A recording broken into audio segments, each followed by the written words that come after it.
Hello my dear students, welcome to बिनेमोरे classes. Students, आज की वीडियो में हम अनसॉल्व पेपर का थर्ड क्लास होने वाली है। इससे पहले हमने 2 क्लास के लिए कंप्लीट कर रखा है। अगर आपने उन क्लास को नहीं देखा है तो जाइए उस क्लास को देखिए, एंजॉय कीजिए। इंपॉर्टेंट क्वेश्चन है। ये जो सेट है अनसॉल्व पेपर है, इसमें जितने भी सारे क्वेश्चन है बच्चों सभी क्या है इंपॉर्टेंट क्वेश्चन है। तो इसीलिए उस क्लास को जाकर देखिए, तभी आपके लिए ये सारे क्वेश्चंस और अच्छे से समझ में आ सकेंगे।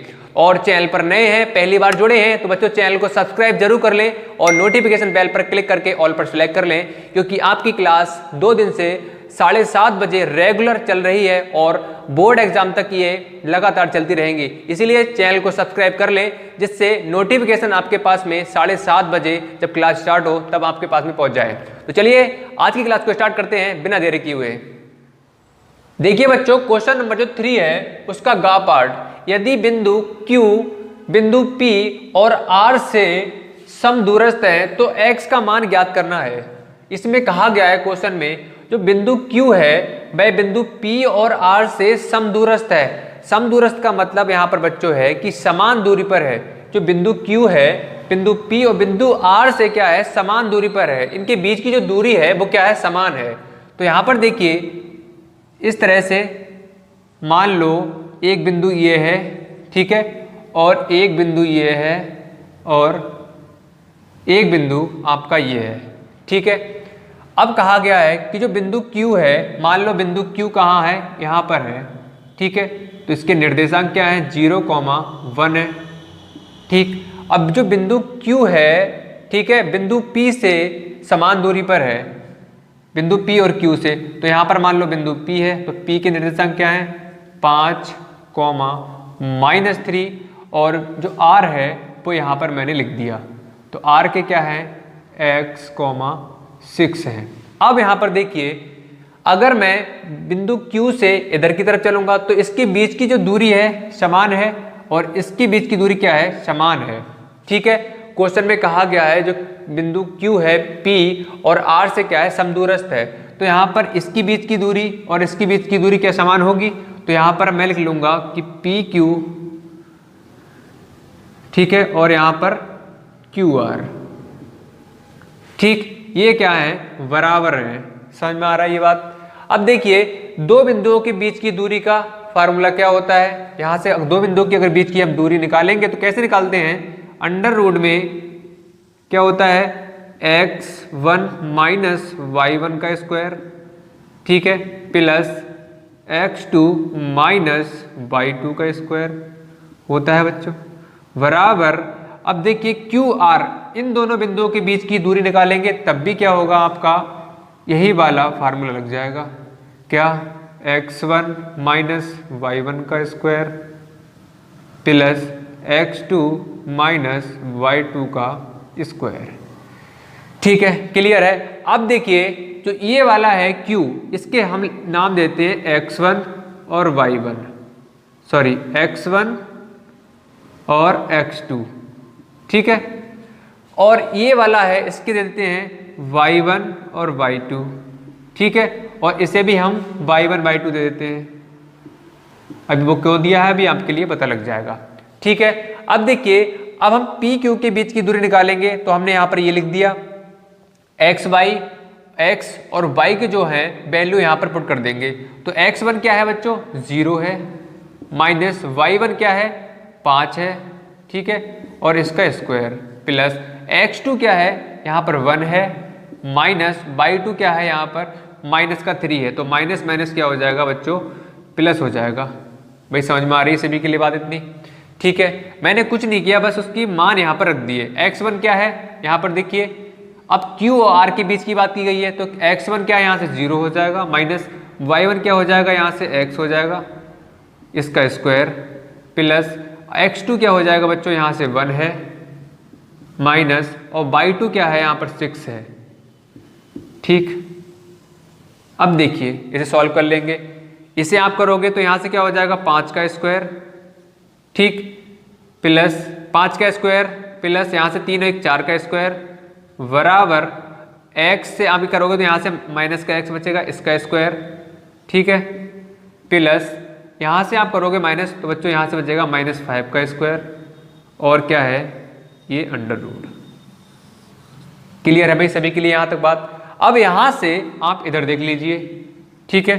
देखिए 5 का स्क्वायर कितना होता है 25 और 4 चौक 16, तो यहाँ से 25 प्लस 4 चौक 16 और इसका क्या है स्क्वायर रूट बराबर, यहाँ पर देखिए x का स्क्वायर है, माइनस माइनस क्या हो जाएगा प्लस हो जाएगा, तो यहाँ से x स्क्वायर, ठीक है। अब क्या बचा, यहाँ से 5 की करोगे 2 टाइम्स मल्टीप्लाई, 5 का स्क्वायर क्या होगा 25 हो जाएगा और क्या है यहाँ से इस तरह से ये लगा हुआ है। अब हम क्या करेंगे, स्क्वायर को हटा लेंगे, सॉरी यहाँ पर जो अंडर रूट लगा हुआ है इसके लिए हटा लेंगे, तो दोनों तरफ वर्ग करने पर लिख दो ये ऐसे, दोनों तरफ वर्ग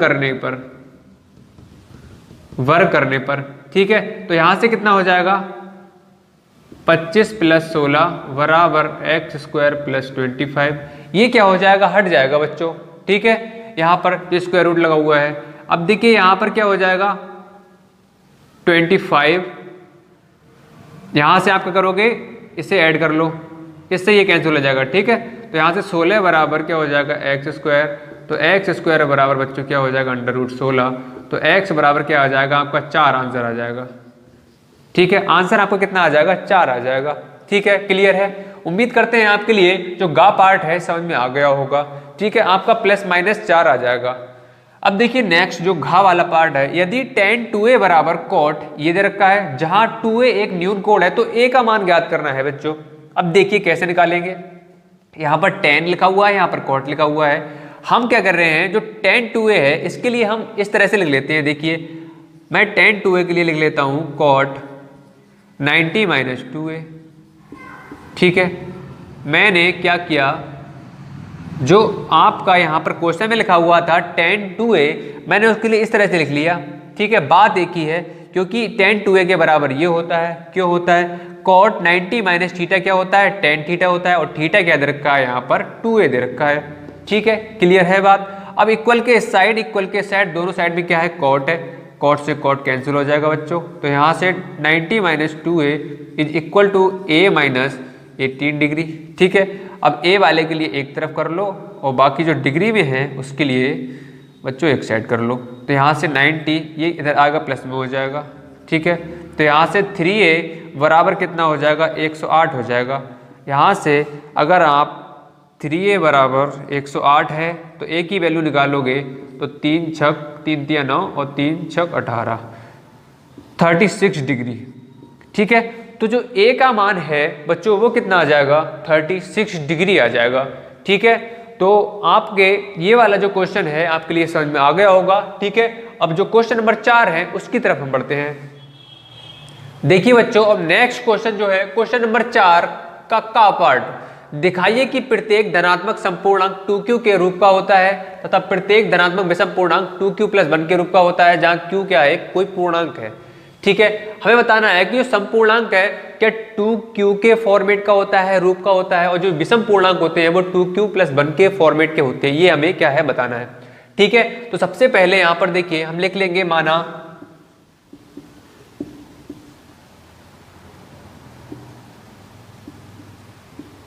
धनात्मक पूर्णांक, हमें पता नहीं है तो हम मान लेते हैं बच्चों, ठीक है। मान लेते हैं a है, ठीक, हमने मान लिया क्या है धनात्मक पूर्णांक a है, ठीक। और यहां पर b जो है, जहां पर b क्या है बच्चों वो दिया हुआ है 2। अब देखिए कैसे करके दिया हुआ है, ठीक। आपने यूक्लिड विभाजन प्रमेय का पढ़ी है, a बराबर बी क्यू प्लस आर होता है, तो बी क्यू यहां से देखिए जो b और q, तो q के जस्ट जो बराबर वाला होता है वो क्या होता है b होता है, नहीं होता है। इसी तरह से q के बराबर में क्या दे रखा है बच्चों 2 दे रखा है, इसीलिए b यहां से क्या हो जाएगा बच्चों 2 हो जाएगा। क्लियर है अभी सभी के लिए। अब देखिए यहां से आगे, यहां से हम लिख लेंगे यूक्लिड विभाजन प्रमेयिका से, ठीक है। अब यूक्लिड विभाजन प्रमेयिका क्या होती है बच्चों, a बराबर क्या होता है बी क्यू प्लस आर होता है, ठीक है। जहां पर क्या होता है r जो होता है वह छोटा होता है किससे b से, और बड़ा होता है और बराबर हो सकता है, यहाँ पर r जो है बड़ा हो सकता है या बराबर हो सकता है किसके 0 के, ठीक है। और यहाँ पर अब देखिए आगे जो a बराबर, अब b कितना दे रखा है, 2 दे रखा है, यहाँ से 2q प्लस r। ठीक, अब देखिए यहाँ से b कितना है, 2 है। जब b 2 है इसका मतलब 0 से हमें कहाँ तक जाना पड़ेगा, 2 तक जाना पड़ेगा। और जहाँ r के मान क्या हो सकते हैं, क्या क्या पॉसिबिलिटी हो सकती है, या तो 0 हो सकता है r का मान रिमाइंडर, या क्या हो सकता है 1 हो सकता है, ये हो सकते हैं। ठीक है, क्लियर है पॉइंट। ठीक, अब देखिए आगे यहाँ से अगर आपके लिए ये बात क्लियर नहीं है तो थोड़ा समझा देता हूँ मैं आपके लिए। देखिए अगर आपने b से किसके लिए डिवाइड किया, मान लो आपने किया b से a के लिए डिवाइड, तो आपका जो भागफल है वो q निकल के आया और शेषफल कितना आया, r निकल कर आया। ठीक है, तो यहाँ से देखिए b क्या है, हमेशा क्या होगा, बड़ा किससे, शेषफल से। होगा नहीं होगा, शेषफल से बड़ा होगा, इसीलिए हमने क्या किया, यहाँ पर बड़ा कर दिया। और यहाँ पर क्या होता है, कभी कभी जो रिमाइंडर होता है कंप्लीटली जब डिवाइड हो जाता है, पूरा जब बच्चों भाग चला जाता है तो आपका शेषफल 0 आता है या नहीं आता है। लेकिन जब पूरा भाग नहीं जाता है तो इससे ये वाला क्या होता है, छोटा होता है नहीं होता है। लेकिन कभी भी रिमाइंडर जो है, शेषफल जो है बच्चों b से बड़ा नहीं होगा। ठीक है, अगर आप और डिटेल में समझना चाहते हैं तो मैंने एक क्लास पूरी इसी पर बनाई है, इसी पर मैंने क्लास दी है, उसको नहीं देखा है तो आपके लिए नीचे लिंक डिस्क्रिप्शन में मैं दे दूंगा, उस क्लास पर आप जाइए और देखिए, आसानी से सारी चीजें क्लियर हो जाएंगी। अच्छे से मैंने डिटेल में एक्सप्लेन किया है। ठीक है, फिलहाल अभी हम इस पर बात कर लेते हैं। यहाँ पर a बराबर क्या, 2q प्लस r आ गया। ठीक है, तो इसके लिए हम समीकरण 1 दे देते हैं, इसका नाम समीकरण 1। ठीक है, इसका नाम समीकरण 1। क्लियर है। अब देखिए जो r के 2 मान आए हैं 0, 1। ठीक है, अब हम क्या करेंगे, इसमें r के जो मान निकल के आए हैं 0, 1, एक बार 0 r बराबर 0 हम इस समीकरण में रखेंगे। ठीक है, एक फिर उसके बाद में r का मान 1 हम इस समीकरण में रखेंगे। तो यहां से सबसे पहले एक बार हम केस 1 करके लिख लेते हैं। केस 1 में क्या करेंगे, हम r बराबर 1 लेते हैं, r बराबर 1 समीकरण 1 में रखने पर। ठीक है, रखने पर तो 1 रखोगे तो क्या आ जाएगा, a बराबर 2q प्लस r कितना है, यहाँ पर सॉरी यहाँ पर पहले हम 0 रखेंगे। ठीक है बच्चों, पहले 0, तो यहाँ पर कितना आ जाएगा 0। अब यहाँ से आगे देखिए आपका a बराबर 2q प्लस 0 आया, तो यहाँ से a बराबर क्या, इसका मतलब 2q। ठीक है, अब यहाँ पर देखिए जो 2q है, ठीक है, ये समपूर्णांक है या विषम पूर्णांक है। अब हम पता करेंगे, कैसे पता करेंगे, अगर समपूर्णांक होगा, संख्या सम संख्याएं कौन सी होती है, वे संख्याएं जो 2 से कट जाती हैं वो क्या कहलाती है, सम संख्या कहलाती है।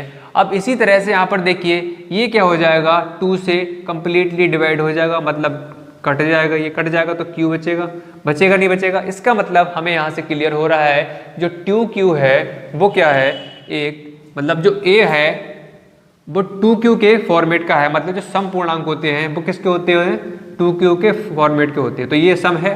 क्लियर अभी सभी के लिए है। अब देखिए आगे r बराबर हमने 0 रख के देखा तो समपूर्णांक आ गया। ठीक है, समपूर्णांक किस फॉर्मेट का, 2q के फॉर्मेट का होता है। अब इसी तरह से केस नंबर 2 यहां पर लिख लो, r बराबर 1 रखने पर।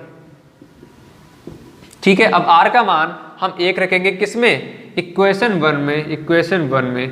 तो r बराबर, तो यहाँ से a बराबर 2q प्लस 1।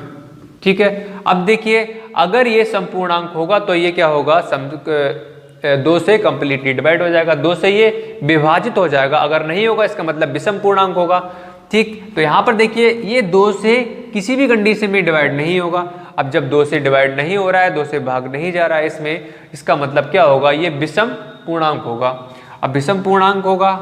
ठीक है, तो यहाँ से अब देखिए जो क्वेश्चन में आपसे कहा गया था समपूर्णांक 2q के फॉर्मेट का होता है, 2q के रूप का होता है। तो देखिए बच्चों जो समपूर्णांक है वो क्या है, 2q के रूप का आ रहा है।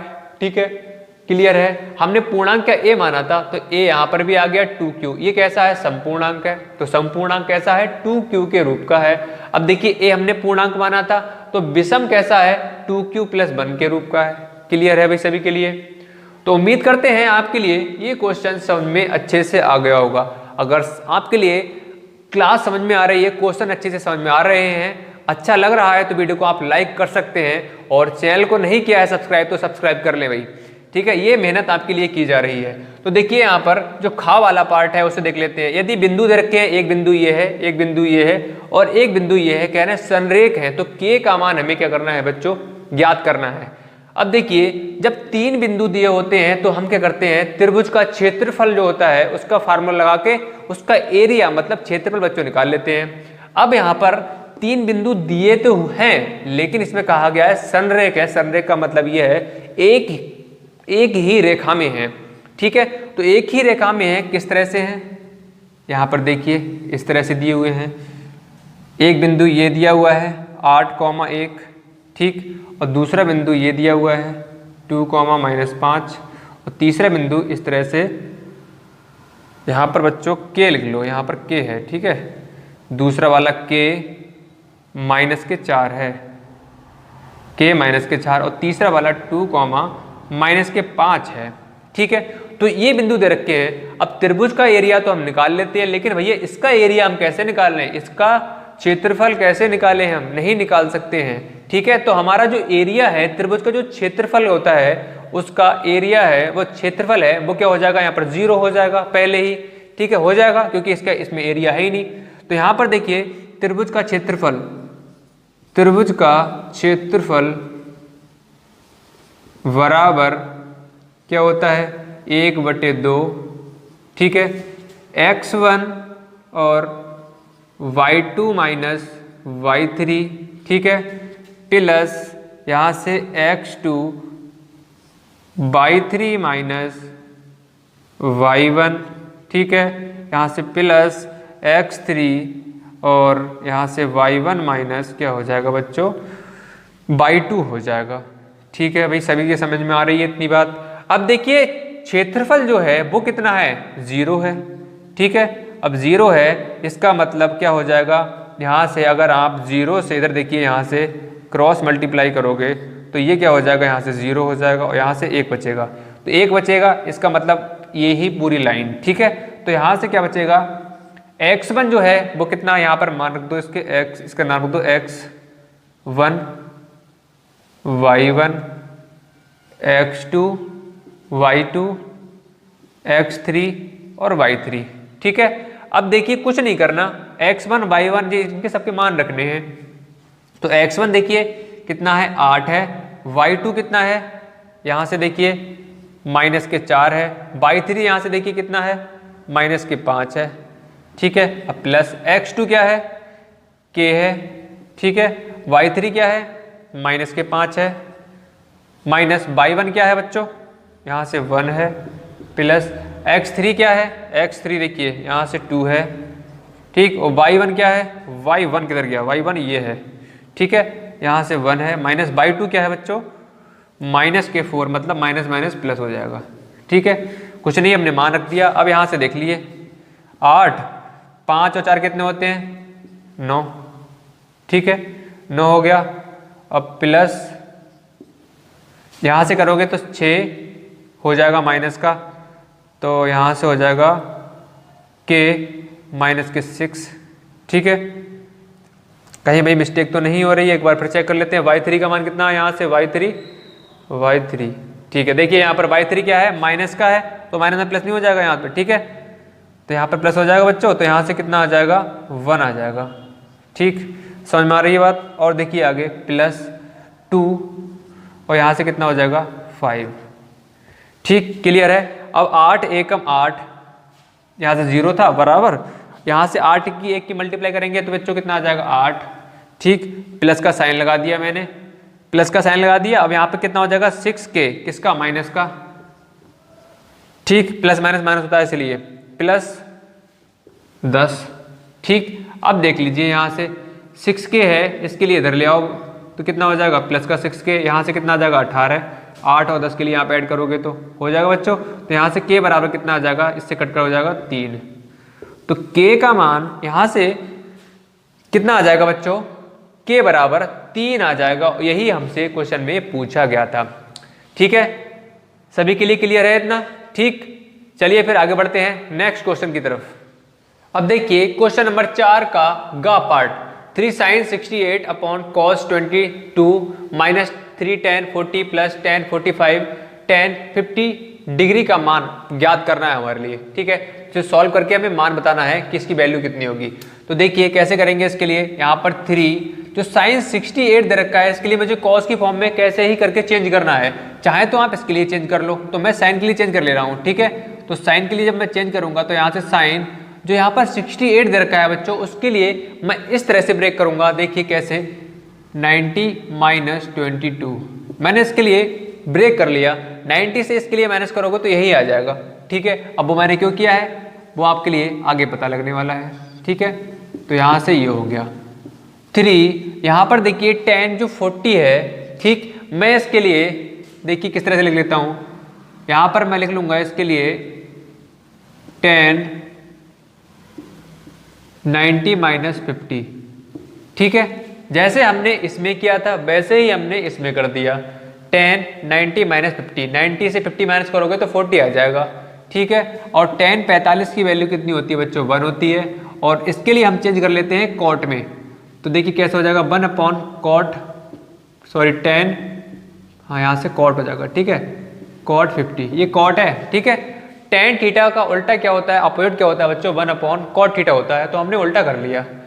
अब यहाँ से देखिए 3 tan 90 माइनस थीटा क्या होता है बच्चों, cot थीटा, और थीटा कितना है बच्चों, 50 है। और यहाँ से क्या 1, यहाँ से 1 अपॉन cot 50। ठीक है, अब यहाँ से देखिए sin 90 माइनस थीटा क्या होता है बच्चों, cos थीटा होता है, और थीटा क्या है 22 डिग्री। अब देखिए इससे ये कैंसिल हो जाएगा बच्चों, इससे ये कैंसिल हो जाएगा, तो यहाँ से 3 1 जा 3 हो जाएगा, माइनस यहाँ पर भी 3 बचा है, तो आपका आंसर निकल के आ गया बच्चों। ठीक है भाई, देखिए कितना है, 0 आंसर आ रहा है, तो इसका मान कितना आया, 0 निकल कर आया, मतलब कुछ भी नहीं। ठीक है, अब देखिए घा वाला पार्ट, बारंबारता बटन का बहुलक ज्ञात करना है। ठीक है, ये सारणी दे रखी है और बहुलक बताना है हमारे लिए, तो देखिए कैसे निकालेंगे। यहाँ पर इसकी बारंबारता कितनी दे रखी है, 16 दे रखी है, तो यहाँ से जो बारंबारता है वो कितनी हो जाएगी, 16। ठीक है, यहाँ से अगर L का मान निकालोगे आप, तो यहाँ से ये L कितना हो जाएगा, यहाँ से 30 हो जाएगा। ठीक है, और यहाँ से अगर H का मान निकालोगे आप, तो H का मान कितना हो जाएगा, 40 माइनस 30। ठीक है, 40 से 30 माइनस करोगे तो कितना आ जाएगा, यहाँ से 10 आ जाएगा। ठीक है, तो H कितना हो गया, 10 हो गया। अगर बात करें इसकी यहाँ पर F की, तो यहाँ पर F क्या हो जाएगा, F1। ठीक है, F1 क्या हो जाएगा, 16 हो जाएगा, तो फ्रीक्वेंसी यहाँ पर कितनी आ जाएगी, 16। ठीक है, अगर F1 की बात करें 16 आ जाएगा, और F0, तो F0 कौन सा होता है, इससे जस्ट जो पहले वाला होता है वो F0 होता है। ठीक है, और F2 की बात करेंगे तो F2 कौन सा हो जाएगा बच्चों, यहाँ से जस्ट बाद में होता है वो क्या होगा, ये हो जाएगा। ठीक है भाई, सभी के लिए क्लियर है। अब इधर आ जाइए। ठीक है, इस साइड यहाँ पर देखिए, तो यहाँ से जो बहुलक है, आंकड़ों का बहुलक, ये हमें निकालना है। इसका फार्मूला क्या होता है, L प्लस क्या होता है, F1 minus F0 upon 2F1 minus F0 minus F2, और मल्टीप्लाई बाई क्या होता है बच्चों, H होता है। ठीक है, अब कुछ नहीं करेंगे, हमारे लिए सबकी वैल्यू पता है, तो यहाँ से L क्या हो जाएगा, 30। ठीक है, प्लस F1 क्या है बच्चों, 16। ठीक है, माइनस F0 क्या है, 12, अपॉन में 2 ये है, और F1 क्या है, 16, तो 2 की आप 16 से मल्टीप्लाई करोगे तो कितना हो जाएगा, 32, माइनस F0 क्या है बच्चों, 12। ठीक है, और F2 क्या है बच्चों, 4 है। ठीक है, यहाँ से इधर देखिए अब, ठीक, तो यहाँ से 30। ठीक है, प्लस एक बार मैं चेक कर लेता हूँ दिख रहा है नहीं दिख रहा है आप सभी के लिए। ठीक है, यहाँ से F0, ठीक है दिख रहा है सभी के लिए। तो यहाँ से 30 प्लस क्या हो गया, यहाँ से 4, यहाँ से माइनस करोगे तो 4 हो जाएगा, अपॉन यहाँ से आप देखिए 32 ये हैं और ये माइनस के हैं नंबर, तो 12 4 16 हो जाएगा। 32 से 16 माइनस करोगे तो कितना आ जाएगा, 16 आ जाएगा। ठीक है, आप करके देख लेना। ठीक है, क्लियर है। और यहाँ पर बच्चों ये h जो था वो हमने लिखा नहीं था, कितना है 10 है। ठीक, लिख लेना इस साइड लिख लेना मल्टीप्लाई में 10। ठीक, तो देखिए यहाँ पर कितना है 10। ठीक, तो 4 एकम 4 और 4 चौक 16, तो आप 4 से काटोगे 2 दूनी 4 और 2 पंजे 10। इधर आ जाइए भाई, स्पेस थोड़ा कम है, मैनेज करने का प्रयास करिए। ठीक है, तो यहाँ से देखिए 30 ये लिख लिया प्लस, और यहाँ से कितना आ जाएगा 5 एकम 5 अपॉन 2। ठीक है, अब देखिए एलसीएम ले लो इसका, 2 आ जाएगा, तो यहाँ से कितना आ जाएगा आपका 60 प्लस 5 बराबर 65/2। आप काटोगे इससे 2 3 6, 2 दूनी 4 और 2 पंजे 10। ठीक है, इतना ही आ रहा है ना भाई, 60। ठीक है, तो यहाँ से कितना आ जाएगा 2 3 6 और 2 दूनी 4, 2 पंजे 10, तो इसका आ जाएगा 32.5। ठीक है, यही आंसर हो जाएगा। ठीक है, क्लियर है भाई सभी के लिए। तो जो क्वेश्चन नंबर 4 था वो भी हमने आज कंप्लीट कर लिया आज की क्लास में। ठीक है, तो आपके लिए अगर वीडियो पसंद आ रहा है, क्लास अगर अच्छी लग रही है, तो आप चैनल को सब्सक्राइब अगर आप नहीं किया है तो कर सकते हैं। तो बच्चों चलिए आज की क्लास में इतना ही, मिलते हैं नई क्लास के साथ में, एक नई एनर्जी के साथ में नेक्स्ट डे। तब तक के लिए बच्चों bye bye and take care.